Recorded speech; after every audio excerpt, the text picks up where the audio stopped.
നാട്ടിൽ പോകുന്നവരെ മൂക്കുകുത്താൻ ഒരു പ്ലാനിങ്ങും ഇല്ലാതെ എനിക്ക് പെട്ടെന്ന് ദാ ഇവളെ കണ്ടപ്പോഴാണ് ഇങ്ങനെ ഒരു പൂതി മനസ്സിൽ കയറിയത്. ഇവൾ എന്റെ ചിറ്റപ്പന്റെ മോളാണേ.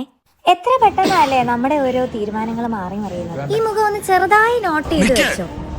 നാശത്തിലേക്കാ നിങ്ങൾ പോകുന്നത്. എനിക്ക് നല്ല ടെൻഷൻ ഉണ്ടായിരുന്നു. ബാക്കി നിങ്ങൾ കണ്ടോട്ടോ.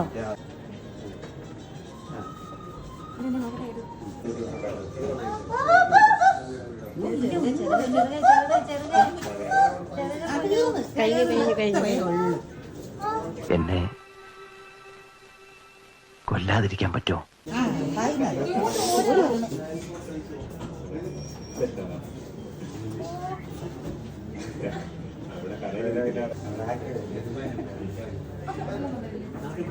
കാവടി കളിച്ചു പോയ ആളാ ട്രാജഡി ആയിട്ട് കിടക്കണ കണ്ടില്ലേ? ഓ, റബ്ബർ വെട്ടി പാൽ ഒഴുകണ പോലെയല്ലേ ചോര ഒഴുകണത്. എടുത്തോ എടുക്കടോ. ഇത്രയ്ക്കും പ്രതീക്ഷിച്ചില്ല ഗൈസ്. ഒരാവശ്യമില്ലാതെ വഴിയേ പോയ വയ്യാവേലി എടുത്ത് തലേ വെച്ച ഇങ്ങനെ ഇരിക്കും. നിങ്ങൾക്ക് ആർക്കെങ്കിലും ഇങ്ങനത്തെ വിയേർഡ് ആയിട്ടുള്ള എക്സ്പീരിയൻസ് ഉണ്ടെങ്കിൽ കമന്റ് ബിലോ ഗൈസ്. പിന്നെ എന്റെ മൂക്കുത്തി ഇഷ്ടമായ അതും കൂടി പറയണേ.